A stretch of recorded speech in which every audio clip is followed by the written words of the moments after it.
ତୋର ମୁକ ତୀର ସୂର୍ଯ୍ୟ ପରା ଉଇଁଲା ଆଖି ତୋର କିଆଁ ଛଳ ଛଳ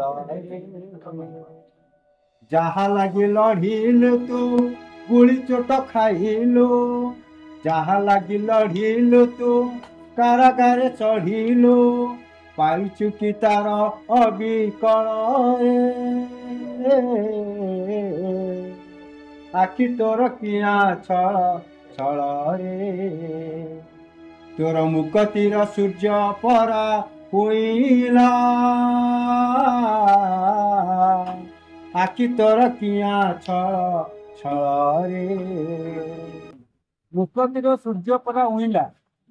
ଆମ ମୁକ୍ତିର ସୂର୍ଯ୍ୟ ଉଇଁବାକୁ 75 ବର୍ଷ ବିତିଗଲାଣି ନା ନାଇଁ? ଭାରତର ମୁକ୍ତିର ସୂର୍ଯ୍ୟ ଅତି କମରେ 75 ବର୍ଷ ହେଲାଣି ଉଇଁଲାଣି। ତାହେଲେ ଆଜି କାହାର ଆଖି ଛଳ ଛଳ? କିଏ ଆଜି କାନ୍ଦୁଛି ସେ ସ୍ୱାଧୀନତାକୁ ନେଇକି ବା ସ୍ୱାଧୀନତାକୁ ନେଇକି ପୀଡ଼ିତ କିଏ? ସେ ଗୀତର ଅର୍ଥ କ'ଣ? ସେ ଗୀତ ଯିଏ ଲେଖିଥିଲେ ତାଙ୍କ ନାଁ ମନମୋହନ ମିଶ୍ର। ବହୁତ ପୁରୁଣା ଲେଖା, କିନ୍ତୁ ଆଜି ବି ସେଇଟା ପ୍ରାସଙ୍ଗିକ ଆମକୁ ଲାଗୁଛି ଯେ 75 ବର୍ଷ ହେଲା ମୁକ୍ତିର ସୂର୍ଯ୍ୟ ଉଇଁଲା ପରେ ବି ଆଜି କାହାର ଆଖି ଛଳ ଛଳ ଏବଂ କାହିଁକି ଛଳ ଛଳ?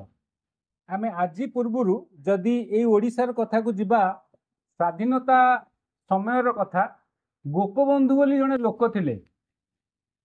ଗୋପବନ୍ଧୁ ଦାସ ନୁହଁ, ଗୋପବନ୍ଧୁ ଚୌଧୁରୀ ବୋଲି ଜଣେ ଲୋକ ଥିଲେ। ପରାଧୀନ ଭାରତରେ ପରୀକ୍ଷା ଦେଇ ପାସ୍ କରି ଆଡିସନାଲ ଡିଷ୍ଟ୍ରିକ୍ଟ ମାଜିଷ୍ଟ୍ରେଟ ହେଇଥିଲେ। ସେ ଇଂରେଜ ମାନଙ୍କ ଅଧୀନରେ ଥିବା ଭାରତରେ ଗୋଟେ ଭାରତୀୟ ଲୋକ ପରୀକ୍ଷା ଦେଇ ପାସ୍ କରି ଆଡିସନାଲ ଡିଷ୍ଟ୍ରିକ୍ଟ ମାଜିଷ୍ଟ୍ରେଟ ହେଇଥିଲା। ଗୋଟେ ଲୋକ କାମ ବି କଲା। କାମ କରିବା ଭିତରେ ଥରେ ବନ୍ୟା ହେଲା ଯାଜପୁର ଅଞ୍ଚଳରେ। ତାଙ୍କୁ ମଗାଗଲା ରିପୋର୍ଟ ଦିଅ, କେତେ ଲୋକ ମଲେ, କେତେ ଘର ଭାସିଗଲା, କେତେ କ୍ଷୟକ୍ଷତି ହେଲା। ସେ ଲେଖିକି ଦେଲେ। ଇଂରେଜ ସରକାର କହିଲେ ଆକୁ ଟିକେ କମେଇ କରିକି ଦିଅ। ଆଜିକାଲି ଦୁର୍ଭାଗ୍ୟର କଥା, ଆଜି ବି ସରକାର ସେଇଟା କହୁଛନ୍ତି ବେଳେ ବେଳେ, କମେଇକି ଟିକେ ଦିଅ। କାହିଁ କମେଇ ଦେଲେ କ'ଣ?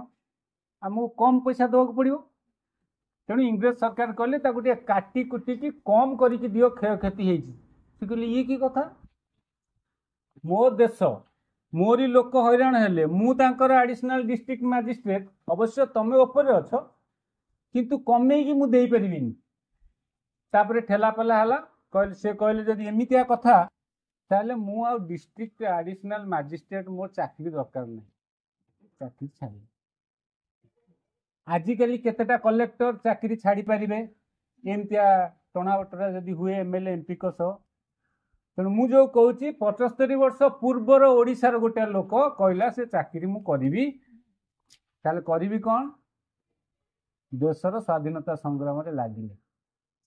ସିଏ ଖାଲି ଲାଗିଲେନି, ତାଙ୍କ ସ୍ତ୍ରୀ ଲାଗିଲେ, ତାଙ୍କ ସାନ ଭାଇ ଲାଗିଲେ, ଭାଇ ବୋହୂ ଲାଗିଲେ, ପୁଅ ଲାଗିଲେ, ଝିଅ ଲାଗିଲେ, ପୁତୁରା ଲାଗିଲେ, ଝିଆରୀ ଲାଗିଲେ। ଏମିତି କୁହାଯାଏ ଭଉଣୀ ଭିଣେଇ ଆଜି ବି ଲାଗିଛନ୍ତି। ଏବଂ ଏମିତି କୁହାଯାଏ ଯେତେବେଳେ ସେ ସ୍ୱାଧୀନତା ସଂଗ୍ରାମରେ ଝାସ ଦେଲେ, ଜେଲରେ ରହିଲେ, ତାଙ୍କର ଫୁଲ ଫ୍ୟାମିଲି ଗୋଟେ ଜେଲରେ।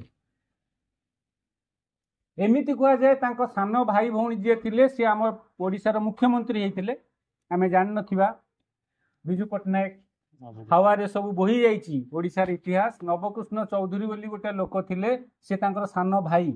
ଗୋପବନ୍ଧୁ ଚୌଧୁରୀ କଦାପି ନିର୍ବାଚନରେ ଛିଡ଼ା ହେଲେ ନାହିଁ। କହିଲେ ଗାନ୍ଧୀ କହିଛି ଦେଶର କାମ କରିବି, ନିର୍ବାଚନରେ ଛିଡ଼ା ହେଲେ ମହୁ ଚାଷ ଶିଖେଇବ କିଏ ଲୋକଙ୍କୁ? ଅର୍ଗାନିକ ଫାର୍ମିଂ କିଏ ଶିଖେଇବ? ନିଶା ଛଡ଼େଇବ କିଏ? ମୁଁ ଯଦି ମନ୍ତ୍ରୀ ହେଇଯିବି। ତେଣୁ ମୁଁ ଏଇଠି ଅଛି। ସେ ଗାଁରେ ରହିଲେ, ଲୋକଙ୍କର କାମ କଲେ। ଏବଂ